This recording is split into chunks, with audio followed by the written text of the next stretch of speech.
Bom, então depois que falei sobre a interface, né? Vamos lá, vamos dar o play no vídeo aqui. Aqui é um cromatógrafo, né? Aqui na parte de dentro é o forno.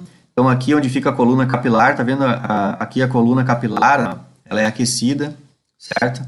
Aqui nesse forno. Aqui fica o... Deu uma carregada ali.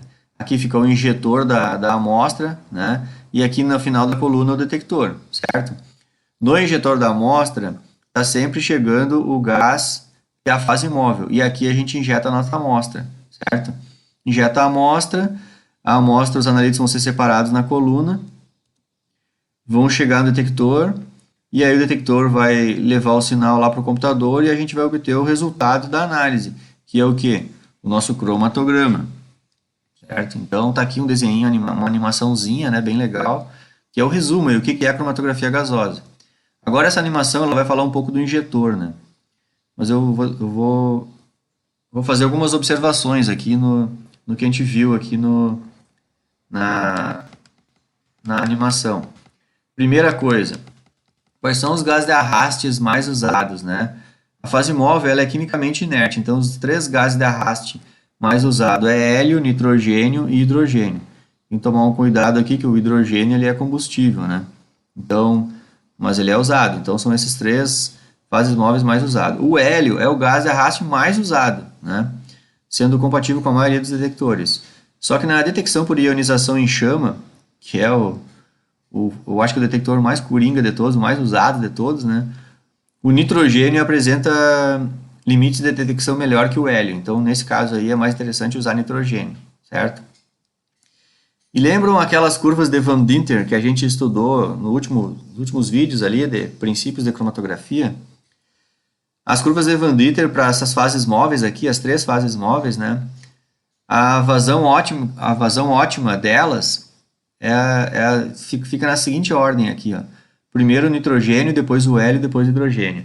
E todas elas apresentam pratos teóricos, né? O tamanho de cada prato de 0,3 milímetros, certo? Ou seja, a coluna ela é comprida, né? Lembra que as colunas são capilares, é bem comprida, ela é enrolada numa bobina, assim. A cada 0,3 milímetro, pensa bem, ó, tu pega a tua régua aí, 1 centímetro. 1 centímetro dividido em 10 tem 1 milímetro. E a cada 0,3 milímetro, é bem menos, é 1/3 de 1 milímetro, a gente tem um pratozinho teórico. O analito interagiu com a fase estacionária e voltou para a fase móvel, entenderam? 0,3. E depois vocês vão ver que essas colunas aqui, usadas na cromatografia gasosa, as colunas capilares, elas têm vários metros de comprimento. Então imagina, tu tem metros de comprimento e cada prato teórico acontece em 0,3 milímetro. Então isso mostra uma grande capacidade que a cromatografia gasosa tem de separar os analitos, pelo fato de proporcionar muitos pratos teóricos, né, na sua coluna. Aqui então eu fiz uma ilustração, isso aqui eu fiz ela para mostrar isso, né, as curvas de Van Dieter para nitrogênio, hélio e hidrogênio. Vejam que o mínimo das curvas de Van Dieter, a gente pode usar a menor vazão com o nitrogênio, uma vazão um pouquinho maior seria a melhor otimização para a fase móvel hélio, e uma vazãozinha um pouquinho maior ainda seria a melhor otimização para a fase móvel hidrogênio, entenderam? Acho que é fácil de entender isso aqui, né? As curvas de Van Dieter para as diferentes fases móveis. As impurezas do gás de arraste, né, degradam a fase estacionária. Então, é claro que tem que se comprar esses gases aqui com alta qualidade de pureza, né? O vendedor ele vende diferentes... Esses cilindros de gases eles são vendidos tanto para laboratórios como a mesma... Uma empresa lá que faz solda, trabalha com solda, por exemplo. Eles não fabricam sempre os produtos com alta qualidade, né? Então, tem que prestar muita atenção na pureza do gás que está sendo comprado. Tem gases que não são tão puros assim, porque o uso final deles não vai ser tão nobre quanto uma cromatografia gasosa, né? Tem que prestar atenção nisso, então. Mesmo assim, comprando um gás de alta qualidade, né, de alta pureza, eles precisam passar por umas espécies de peneiras moleculares, né, que são os purificadores. Ali se remove oxigênio, água, alguns compostos orgânicos, para tentar proteger o máximo possível a coluna, né, que é a parte mais nobre ali, custa um valorzinho razoável aquelas colunas cromatográficas, certo? Aqui uma coisa interessante de ver é a vazão usada nos reguladores ali, né? A vazão da fase móvel, certo?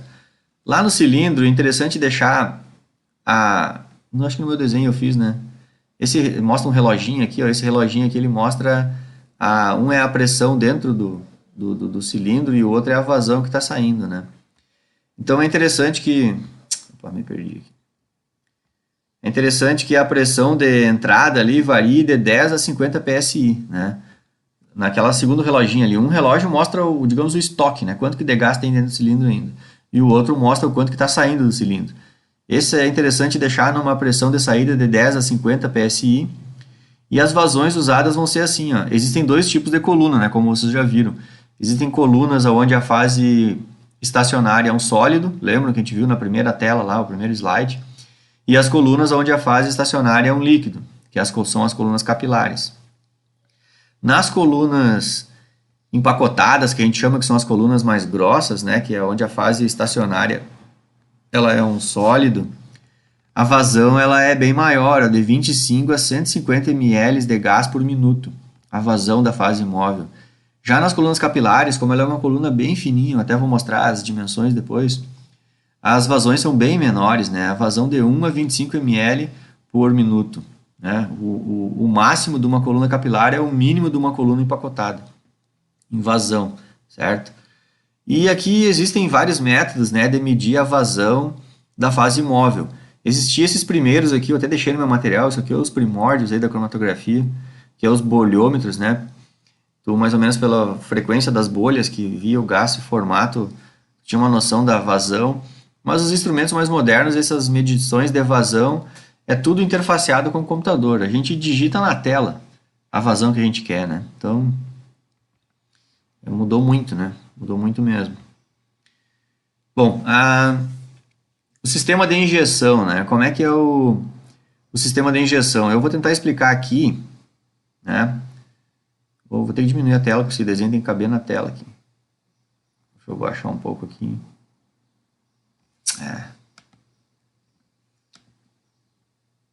Opa, pra cá. Aqui. O sistema de injeção, ele é composto de dois componentes, né? Um componente é a seringa que a gente usa no laboratório. Essas injeções podem ser feitas com seringa mesmo, existem umas seringazinhas de vidro, né, toda especial para fazer isso. A parte de dentro dela a gente tem um volume, é bem pequenininha, né, então a gente não é uma seringa que puxa bastante volume de líquido. E a gente injeta a nossa amostra. Inclusive aqui eu escolhi para o meu material aqui um tipo de técnica de injeção, né, que é chamado sanduíche. A gente primeiro puxa um solventezinho que vai ajudar a eluir a amostra. E depois a gente puxa a amostra, para que quando a gente injete a amostra aqui, o solvente já vai dar uma lavadinha na seringa, né? Então a gente puxa o solvente, um pouquinho ali de diferença ali, e depois já puxa a amostra. E a gente, no injetar, a gente já dá uma lavadinha na seringa. Quando se injeta a amostra aqui, a amostra vem para essa parte aqui do aparelho. Essa partezinha do aparelho é uma partezinha que fica mais para dentro, ali faz parte do sistema injetor, entendeu? Que é tipo uma espécie de um vidrinho assim para dentro, né? Essa partezinha aqui do aparelho, a amostra vai ser recolhida aqui assim, é um volume bem pequeno, né, da amostra. A gente injeta, tá aqui, eu até coloquei aqui, ó. São volumes pequenos de amostra que a gente injeta. E esse volume aqui injetado, ele vai ser vaporizado aqui, porque essa parte aqui do aparelho, ela tá num local onde está revestido por vidro, né, e aquecido. Então isso aqui está numa temperatura bem alta já, essa parte aqui. Então quando a amostra é jogada aqui, ela é vaporizada. No ser vaporizada, vejam que eu meio que mostrei aqui no meu desenho, né? Existe umas armadilhas assim para o analito ter que escapar. Então dá para perceber que se a amostra vier por aqui e for vaporizada, muitas das amostras podem vaporizar e voltar por aqui e ir embora. Então a gente chama isso aqui de purga de septo, né? Seria boa parte da amostra que foi vaporizada não conseguiu atravessar essa armadilhazinha aqui e ir adiante para ir para a coluna. Para ir para a coluna tem que vir para cá, aliás, né? Tem que tomar essa sequência aqui, ó, vai para a coluna. Então, muitas das amostras, boa parte da amostra vai ser vaporizada e vai acabar indo embora por aqui, nessa purga de septo. Então, já dá para perceber que parte da amostra analisada escapa da válvula injetora e não vai para a coluna. E outra parte da amostra que consegue atravessar aquelas armadilhas ali, alguma parte dessa amostra também pode sair nesse divisor de fluxo. Só que esse divisor de fluxo aqui, ele é aberto ou fechado por um comando nosso, que é uma parte, que é essa telinha que eu quis mostrar. Quando a gente trabalha com volumes, colunas empacotadas, a gente injeta a gente quer que vá de 10 a 20 microlitros de amostra vá atravessar a coluna. Vai bastantinho até, né? Por mais que pareça pouco, para a cromatografia gasosa isso aqui é bastante. Quando a gente trabalha com coluna capilar, na real a gente quer que vá 0,001 microlitro. Isso aqui não tem como uma pessoa injetar esse volume aqui. Não existe. É muito pouco. Não tem nem como tu injetar com seringa 1 microlitro. Começa por aí. 10 microlitros já é muito difícil, né? Então, quem é que dá essa capacidade de ir uma quantidade tão pequena para a coluna? É esse divisor de fluxo aqui, que é uma válvulazinha, que é uma outra coisa operada no software, né? Então, inclusive essa parte aqui ele é chamada de... Os injetores que fazem isso, essa coisa é chamada split. Acho que eu não escrevi no meu material isso, né? Mas fica aí. Se chama de split, né? Porque split em inglês é dividir, né? Não tem os ar-condicionado split. O que é o ar-condicionado split? É porque antes era uma caixa só e agora pegaram e dividiram em dois, né? Uma parte fica para dentro do peça e a outra parte do ar-condicionado fica para lado de fora da casa. Então o split é dividir, né? Então isso aqui ele é um divisor. É um divisor de fluxo, certo? E a gente que escolhe. Então nesse divisor tu escolhe se vai ir bastante a amostra, seguir o curso em direção à coluna cromatográfica ou não vai tanto assim, certo? Bom, aqui eu posso voltar para o videozinho que eu dei o pause lá. Ele vai mostrar um pouco meio que esse meu mesmo desenho, mas numa dinâmica aí, né? Uma animação, né? Que é muito melhor que o meu desenho, né? Até eu posso dar um pause para fazer um comentário, pessoal. Eu sou da geração que estudou sem animação, né? Nossa, e nem internet, ninguém tinha computador em casa, o computador valia o preço de um carro. Tá louco? Mal comprava o livro lá. Os livros nem coloridos eram também, que as traduções em português era livro tudo preto. Então, nossa, para mim que estudei do jeito mais difícil, ver isso aqui, para mim é muito fácil entender análise instrumental. O que era uma disciplina dificílima na época. Hoje, se a pessoa não entende, é muita preguiça de esforço para entender, né? Pensem que pessoas entenderam isso sem todos os artifícios que eu estou usando aqui, né? Sempre pensem nisso quando começarem a achar que a análise instrumental é difícil, certo? Então vamos lá, aqui é uma animaçãozinha da coisa acontecendo, porque não tem como nós filmar isso aqui acontecendo, né? Então aqui está simulando a fase móvel, fica sempre entrando no injetor, né? Vejam que a própria fase móvel, um pouco dela já escapa pela saída de septo, né? E boa parte da fase móvel está sendo descartada pela saída split. A gente regula isso lá no computador, né? E aí aqui é o fenômeno acontecendo, ó, a fase móvel entrando ali, que as bolinhas azuis, né? Ele fez uma coloração. Vejam que um pouquinho de fase móvel segue adiante e agora ele vai injetar a amostra. A amostra é umas esferinhas vermelhas. A amostra vaporizou. Vocês viram que um monte da amostra que vaporizou foi embora pela saída do split? Posso voltar o vídeo aqui. Aqui eu vou voltar um pouquinho mais. Ó, Opa. Ó, injetou a amostra, vou dar um pause, ali vermelhinho, né? Essa amostra vaporizou e no vaporizar, percebam que a maior parte das moléculas, né? É isso que a animação nos mostra. Boa parte das moléculas vão sair pela saída split aqui, ó, que é a saída divisora. E pouco dela vai ir em direção à coluna. Então, eu vou seguir o vídeo, olha ali, ó. Até ficou uma flechinha mostrando, ó, que a minoria vai para a coluna e a maioria é descartada ali. E essa proporção aqui é a gente que mexe. Entenderam? Se não entender assim, não tem o que fazer. Então tem que ter uma filmadora, não tem como filmar isso aí, entendeu? Por isso que é tudo com animação, né? Bom, aqui já vai falar da coluna. Bom, aqui seguimos então aqui as colunas, né? Eu vou fazer alguns comentários em relação às colunas. As colunas usadas na cromatografia gasosa, né?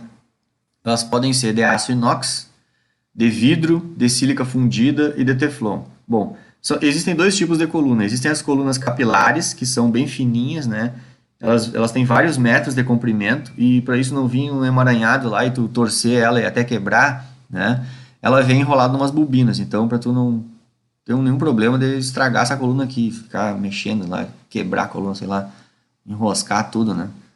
Então, ela vem numa bobininha, assim, para te não cuidar bem dela. E usar sempre assim, ela fica sempre naquela bobina ali. Então essas são as colunas capilares, né? E existem as colunas chamadas empacotadas. Empacotada quer dizer que são colunas grossas, né? Elas têm Parei que estourou o tempo.